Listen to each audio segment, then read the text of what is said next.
Buen Dios, venimos delante de ti.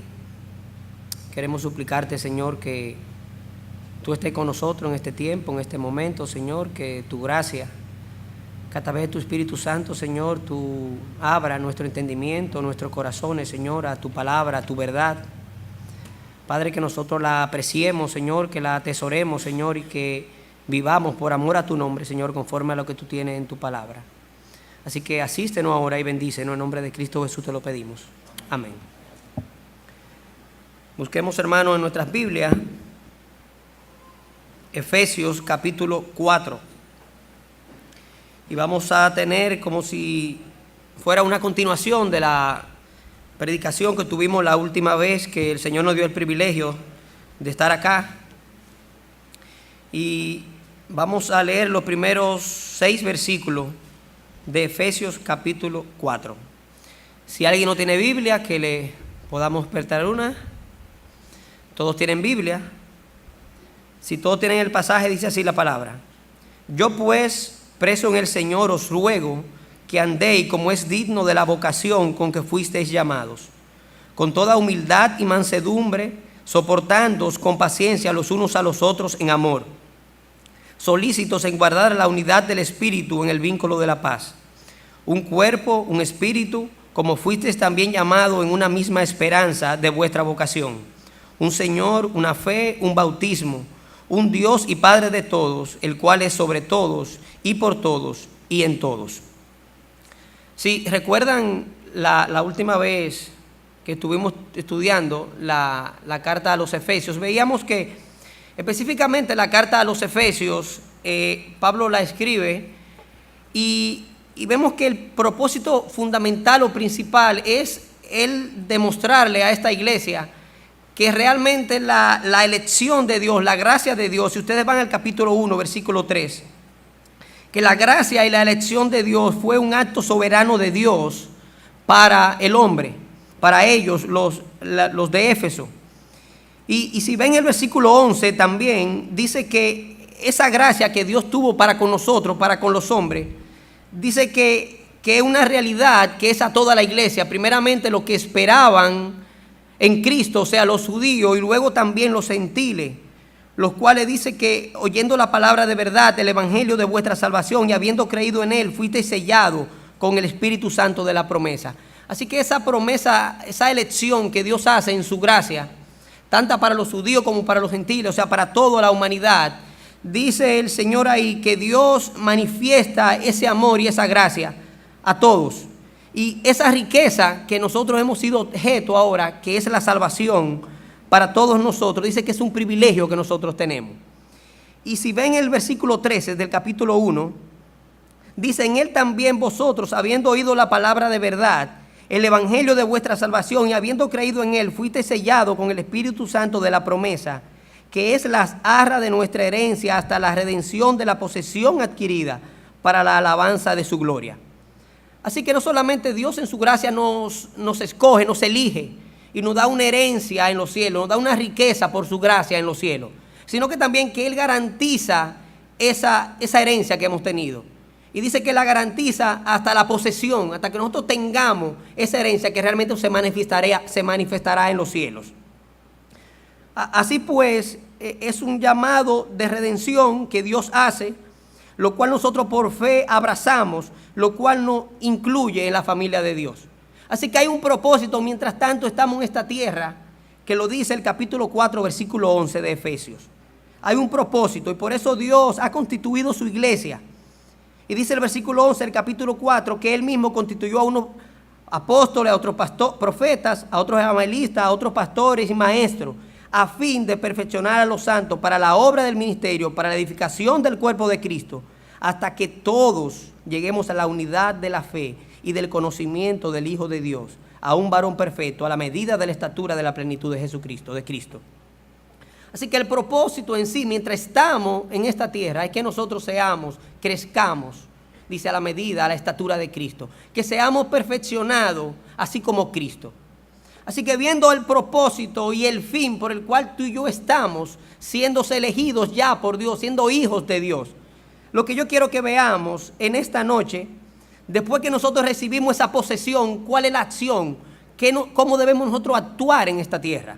Mientras tanto se cumple esa redención que será manifestada. ¿Qué hacemos? Es lo que nos dice el capítulo 4, versículo 1. Dice Pablo a la iglesia de Éfeso: yo pues, preso en el Señor, os ruego que andéis como es digno de la vocación con que fuisteis llamados. Y la palabra vocación que vemos ahí, en el griego, significa invitación, llamamiento. Así que lo que Pablo está diciendo a esta iglesia, dice, ustedes deben andar de acuerdo a la dignidad de la invitación. Y a mi esposa, a mí recientemente nos invitaron a una boda, y a todos nos ha invitado alguna vez a una boda. Y lo primero que dice una tarjetita o debajo dice ropa formal. Y si notan, quien determina la dignidad de la ocasión, la forma de la ocasión, quien lo determina es quien te invita. El anfitrión determina cómo nosotros vamos vestidos a la boda. Dice aquí que nosotros debemos andar de acuerdo a la dignidad de la invitación. Y la palabra digno significa apropiadamente. Lo que Pablo está diciendo a la iglesia de Éfeso, ustedes deben, yo les ruego que anden conforme a la dignidad de la invitación que Cristo ha hecho. Así pues, que no es que nosotros queramos vestirnos para esta invitación que Cristo nos ha hecho, para esta posesión que tenemos ahora. No es que nosotros queramos vestirnos como nosotros querramos, sino que determina la manera, la dignidad de la ocasión, de esta invitación o de esta posesión que tenemos nosotros, es Cristo. No podemos nosotros bajo ninguna circunstancia vestirnos como querramos. Es muy probable que a esa boda que a nosotros nos invitaron, mi esposa y yo no tengamos el atuendo o el traje adecuado para ir.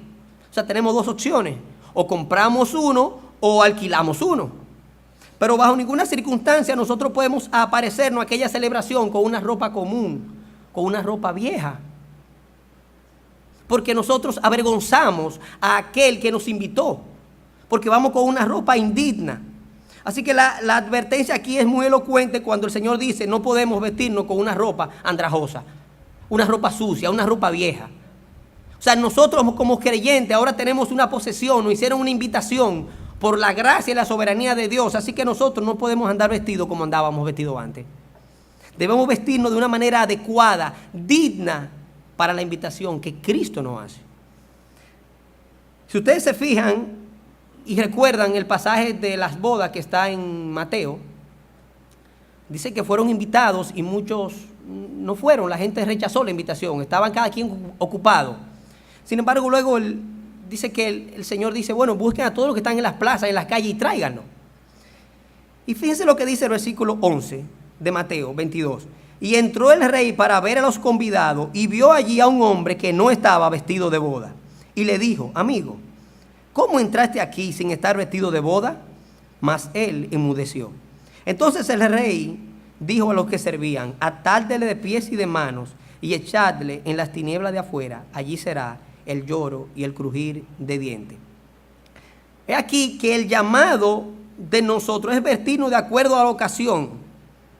Fíjense que el Señor no permite que nosotros entremos con una ropa vieja. Debemos ponernos una ropa adecuada a eso que Cristo, a la invitación que Cristo hace. No solamente la vestidura que tenemos dignifica o es el anfitrión que dice la dignidad de la ocasión, sino que la vestidura también guarda la reputación de quien nos invita. Imagínense que yo me parezca con una ropa vieja a esa boda o esa invitación que me hicieron. No solamente yo voy mal, estoy de manera inadecuada, sino que la persona que me invitó es avergonzada. O sea, avergüenzo, daño la reputación de aquel que me invitó. O sea, daño su momento, daño a la dignidad y daño la reputación de la invitación. Sí, el vestido nuestro tiene que ser un vestido apropiado para nosotros venir al encuentro con el Señor. Porque si ustedes recuerdan y van un poquito más hacia atrás a Efesios capítulo 1, versículo 19, el Señor nos hace a nosotros un llamamiento divino, una invitación divina de lo alto. Y Pablo exhorta a la iglesia: vivan de tal manera que dignifiquen esa invitación celestial que Dios ha hecho en Cristo. Y dice el versículo 19 que Dios, dice, el poder de Dios operó en Jesucristo resucitándole de entre los muertos. Dice, y lo sentó, dice, en lugares celestiales a la diestra del Padre. Pero asimismo dice el versículo, capítulo 2, versículo 5 de Efesios, dice que ese mismo poder operó en nosotros, que estábamos muertos en nuestros delitos y pecados. Y dice, y nos dio vida juntamente con Cristo y también nos sentó en lugares celestiales juntamente con Cristo. Así que si ustedes se fijan, nosotros no solamente fuimos invitados a una invitación especial, sino que nosotros debemos guardar la reputación de quien nos invitó.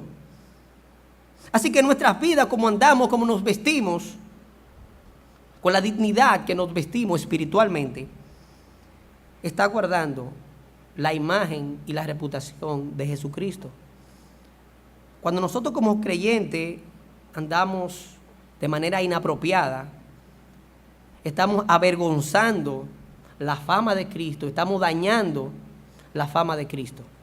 Estamos llamados a nosotros a guardar no solamente la dignidad de la invitación, sino la reputación de quien nos invitó. No podemos nosotros bajo ninguna circunstancia dañar la imagen y la fama de nuestro Salvador Jesucristo. Ahora bien, entonces vimos la invitación que Él nos hace en el versículo 1.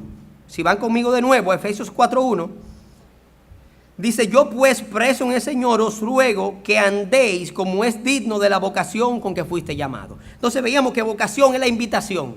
Pero Pablo lo que está diciendo es que ustedes, Éfesos, anden, vivan. Y la palabra andar en el original significa figura de vivir, moverse, caminar, conducir, proceder. Lo que Pablo está diciendo, ustedes después que tienen esta posesión en Cristo, después que Dios de manera soberana lo ha invitado, hay un andar diferente, hay un vivir diferente, hay un caminar diferente, hay un proceder diferente. Miren, iglesia de Éfeso, no es posible que ustedes vivan la vida igual como la vivían. Hay que andar diferente. Y nuestro andar tiene que ser digno de la invitación, como nosotros nos movemos, como procedemos, como vivimos. A partir del capítulo 4 hasta el final del libro de Efesios, el Señor, a través del escritor divino, trata justamente, únicamente este tema que tiene que ver con el andar del cristiano, cómo debe vestirse el cristiano. Así que es un tema de vital importancia, cómo nosotros, después que fuimos elegidos por Dios, cómo andamos, cómo vivimos. Y lo primero es que la posesión que ahora tenemos en Cristo debe obligarnos, como decíamos, a vivir totalmente diferente. Miren el versículo 17 del capítulo 4. Esto pues digo y requiero en el Señor que ya no andéis, que ya no viváis, que ya no se conduzcan, que ya no procedan, dice, como los otros gentiles. Y Pablo es categórico cuando dice, ustedes no pueden vivir como los demás gentiles. Ustedes fueron rescatados de ahí. Dice, ya ustedes no pueden vivir como viven ellos. Y luego agrega que andan en la vanidad de su mente. Y la palabra vanidad dice ahí que inutilidad, fugacidad, vacío. Lo que Pablo está diciendo es, mire, iglesia de Éfeso, su vida, su proceder no puede estar fundamentado como las demás personas que tienen una vida vacía, una vida totalmente inútil, fundamentada en cosas pasajeras, fugaces. La vida de usted debe estar fundamentada en otra cosa. Y sigue diciendo, no pueden tener, versículo 18, el entendimiento entenebrecido. Y fíjense que cuando nosotros vivimos una vida totalmente vacía, como la vive el mundo, dice que el mundo la vive así porque está entenebrecido, está oscura. Y Pablo está diciendo, Éfesos no pueden vivir a oscura. Porque el que vive a oscura, dice ahí, vive ajeno de la vida de Dios por la ignorancia que en ellos hay. El gran problema que tiene el mundo es que son ignorantes, son incrédulos. Y al ser incrédulos, ellos no saben el valor y la gracia que hay en la persona de Jesucristo, pero nosotros sí. Así que bajo ninguna circunstancia nosotros podemos vivir como los demás gentiles. Dice el apóstol Pablo, dice, ustedes no pueden vivir como los demás gentiles porque ellos no han gustado de Cristo, no han entendido. Por eso ellos viven, dice ahí, versículo 18, ajenos de la vida de Dios, porque ellos no entienden. Versículo 19, dice, ¿qué pasa con ellos? Que como viven ajenos de la vida de Dios, dice, ellos pierden toda sensibilidad. Toda sensibilidad. y se entregan a la lascivia para cometer con avidez toda clase de impureza. Lo que pasa el mundo, no hay sensibilidad espiritual, no han conocido de Cristo, así que vive a lo que venga. El cristiano no puede vivir así. ¿Por qué el cristiano no puede vivir así? Versículo 20. Dice, mas vosotros no habéis aprendido así a Cristo, si en verdad le habéis oído y habéis sido por él enseñado conforme a la verdad que está en Jesús. Si realmente, dice el apóstol Pablo, ustedes han sido enseñados por Cristo conforme a la verdad que está en Jesús, dice, no hay manera que ustedes puedan vivir así, ajenos de Dios como viven los otros gentiles. No hay manera. Dice, porque el que es enseñado por Cristo conforme a la verdad que está en Jesús y ha entendido el evangelio, dice, no hay manera que pueda vivir alejado de quién es Dios, su Salvador. Pero no solamente esta nueva posesión, esta invitación transforma nuestras vidas. Si ustedes ven el versículo 22, esta nueva posesión produce también un cambio profundo en nuestra conducta y nuestra mente. Versículo 22, Efesios 4:22. En cuanto a la pasada manera de vivir, despojado del viejo hombre, que está viciado conforme a los deseos engañosos, y renovado en el espíritu de vuestra mente, y vestido del nuevo hombre, creado según Dios, en la justicia y la santidad de la verdad. Él está diciendo, no solamente tiene que haber un cambio en cómo tú andas, sino que el cambio viene desde dentro. Dice, tiene que haber, dice, tú tienes que despojarte de ese viejo hombre. Dice que está viciado conforme a los deseos engañosos de la carne. Es un engaño, lo que la vida que nosotros vivíamos es un engaño. Por eso él dice que andamos en la vanidad de su mente, en cosas vacías. Dice, ya nosotros no andamos así. Y él dice, ahora, dice, nosotros hemos sido renovados en el espíritu de nuestra mente. O sea, nosotros hemos sido renovados todo lo que tiene que ver con nuestros pensamientos, sentimientos, entendimiento, motivos, acciones, todo. Toda nuestra mente ha sido reformada por Cristo. No hay manera de que nosotros podamos andar así. Miren lo que dice el salmista David en el Salmo 26. Júzgame, oh Jehová, porque yo en mi integridad he andado. He confiado a sí mismo en Jehová sin titubear. Escudriñame, oh Jehová, y pruébame. Examina mis íntimos pensamientos y mi corazón, porque tu misericordia está delante de mis ojos y ando en tu verdad. Nuestra mente debería ser renovada de tal manera, nuestro interior debería ser renovado de tal manera que pudiéramos decir lo que decía David. Y nosotros, de algún modo, David dice, Señor, ven, júzgame. Señor, ven, júzgame para que tú veas la manera en la cual tú me has cambiado. Dice, júzgame. Y luego dice, escudriñame. Dice, ven, Señor, y escudriña, dice, mi mente, mi corazón, para que tú veas como tú, Señor, me has cambiado. Y luego dice, examíname. De alguna manera nosotros debiéramos estar tan transformados por lo que ha hecho el Señor en nosotros, por la palabra de Dios. Nuestro interior, nuestra mente, nuestro espíritu, todo nuestro ser, ¿verdad? Ser transformado de tal manera que nosotros pudiéramos, si pudiéramos decir, retar a Dios de decir, ven, escudriñame, examíname. ¿Por qué no lo hacemos? Realmente nosotros tenemos muchos argumentos cuando se trata de nuestro caminar. Específicamente, siempre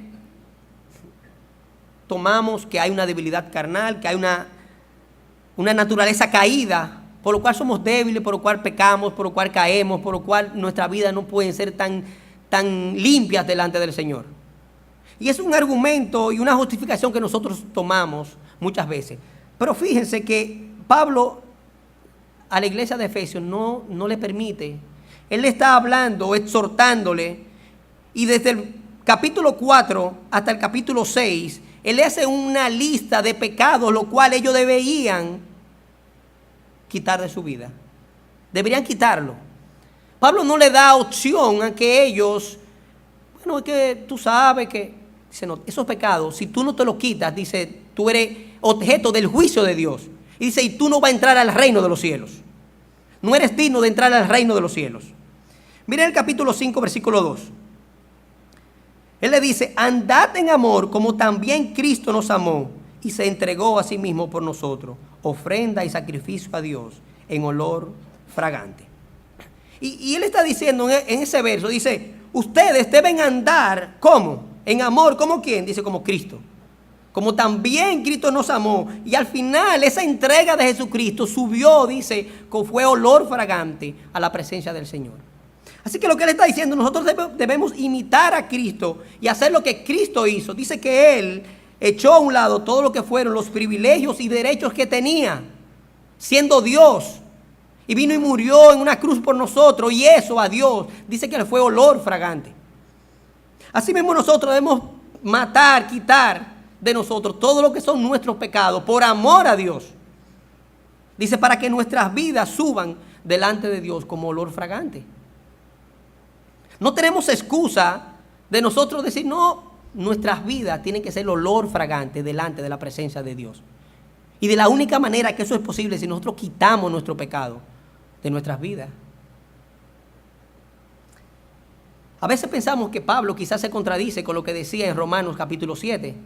Si ustedes recuerdan lo que él decía en Romanos capítulo 7, dice, bueno, pero hay una ley en mis miembros que siempre me lleva cautivo al pecado, de tal manera que yo hago entonces lo que no quiero y el pecado se enseñorea de mí, dice, el miserable de mí.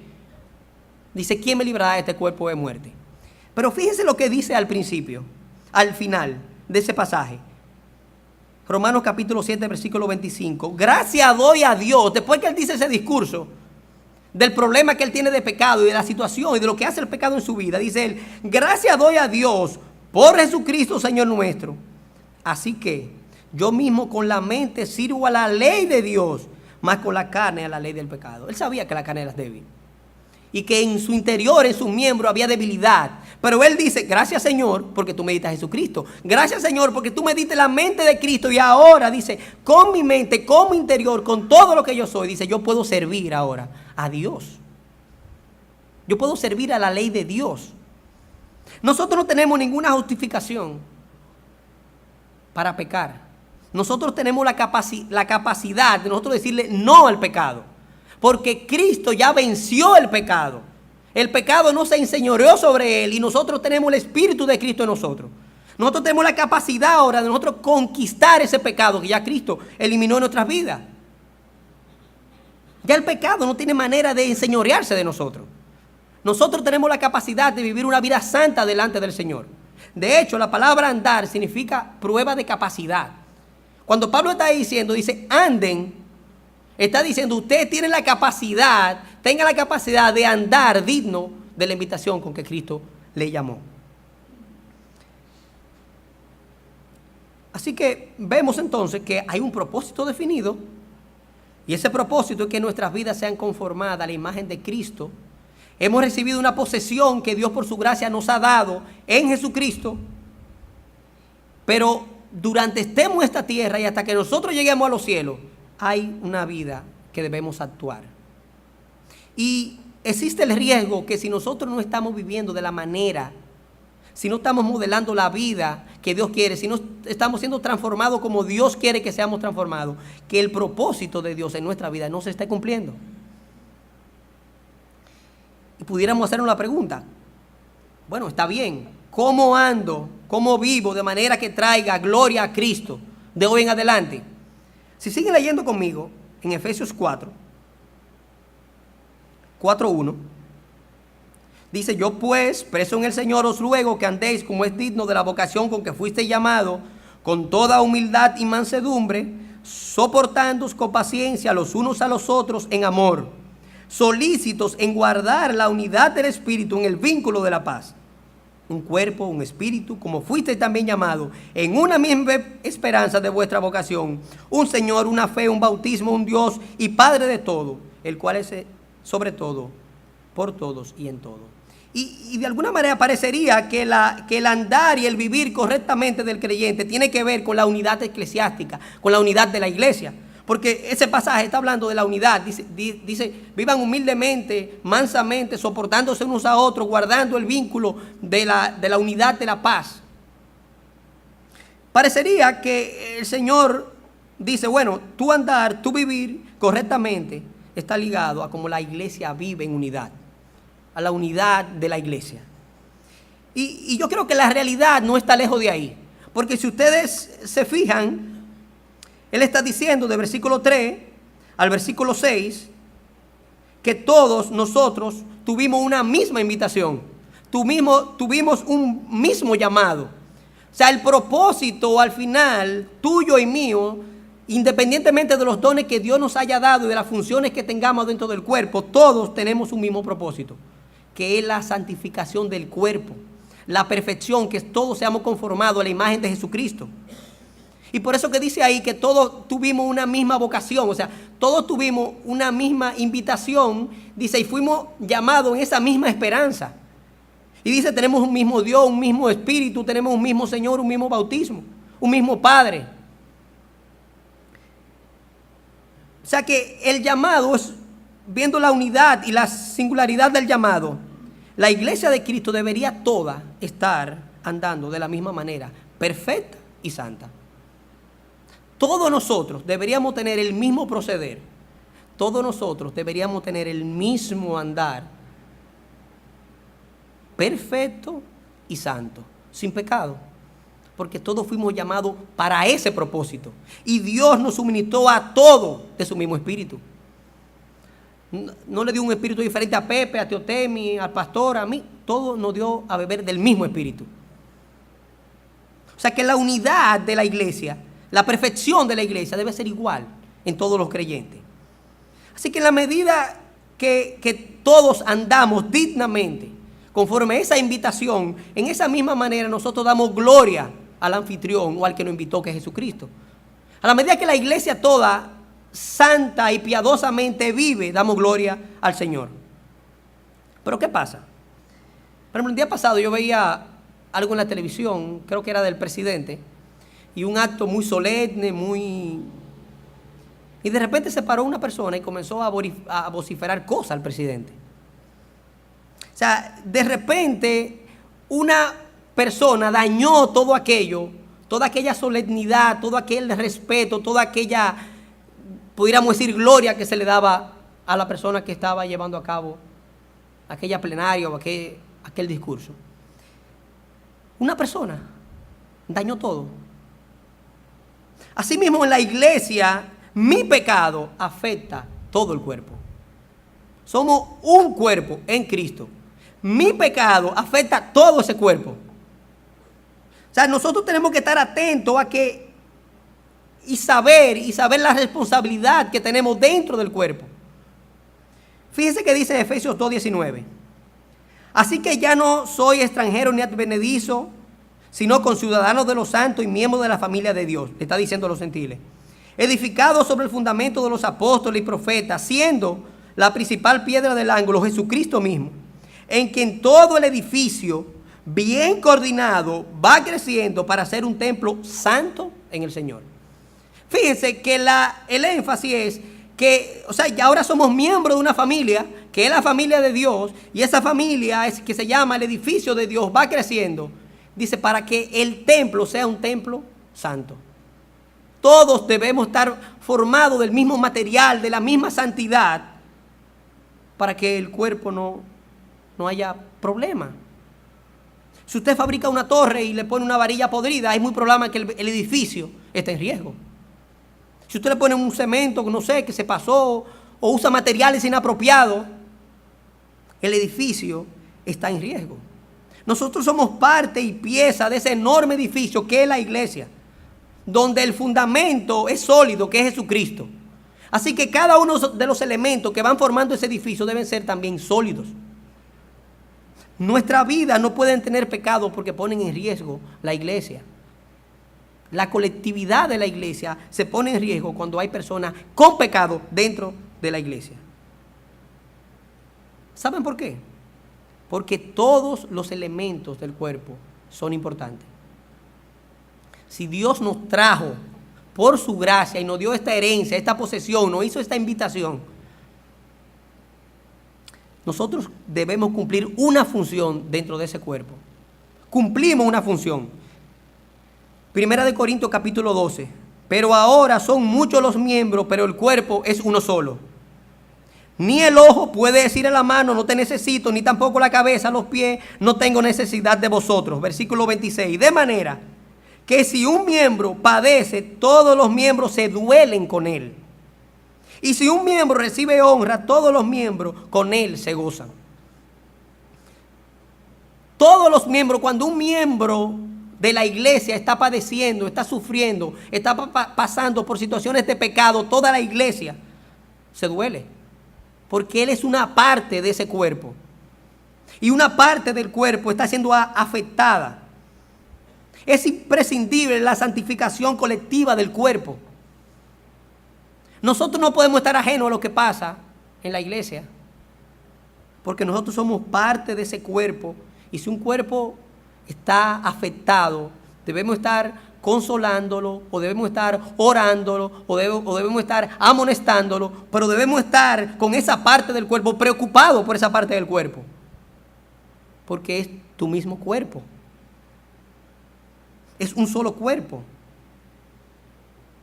Si ustedes recuerdan, en Josué capítulo 7, el pecado de Acán, fue una sola persona que pecó. Al final el pueblo fue a la guerra, murieron 30 y pico de personas. Y el Señor, y luego cuando viene dice, oh, Señor, ¿qué es lo que está pasando? Dice, bueno, yo no lo voy a bendecir en nada de lo que ustedes hagan. Dice, porque hay un anatema dentro de ustedes. Una persona afectó toda la congregación de Israel. Asimismo, dentro del cuerpo de Cristo tiene que haber unidad en cuanto a la santidad, en cuanto a la perfección del cuerpo. Y si un cuerpo sufre, todo el cuerpo se duele. Así que no solamente podemos preocuparme de mi vida de santidad, sino de la santidad de toda la iglesia, de todos. La unidad del Espíritu refleja cómo andan los hermanos. Si la iglesia al final está unida, eso refleja cómo andan los hermanos, santa y piadosamente. No vamos a abundar sobre eso. Una iglesia unida está reflejando la gloria de Jesucristo. Quiere decir que los hermanos andan en santidad y que al mismo tiempo se está cumpliendo el propósito de Dios en cada uno de los hermanos. La pregunta que hacemos, entonces ahora lo que vamos a hacer es que vamos a procurar hacer actividades que fomenten la unidad de la iglesia. De ninguna manera. Si volvemos al capítulo 4, versículo 1 al 3, yo pues, preso en el Señor, os ruego que andéis como es digno de la vocación con que fuiste llamado. ¿Cómo? Dice, con toda humildad y mansedumbre, soportándoos con paciencia los unos a los otros, en amor, solícitos en guardar la unidad del Espíritu en el vínculo de la paz. Y lo que la palabra está diciendo, que nosotros lo que tenemos que procurar, de la manera que esa iglesia vive unida en perfección, dando gloria a Dios, y cuando la iglesia vive en humildad. Y la palabra humildad significa pequeñez. Y no es que nosotros andemos arrastrándonos por el piso y con un espíritu, sino que nosotros reconozcamos la grandeza de nuestro Dios y Salvador, la magnificencia de Él. Y nosotros veamos los pequeños que somos delante de nuestro Salvador.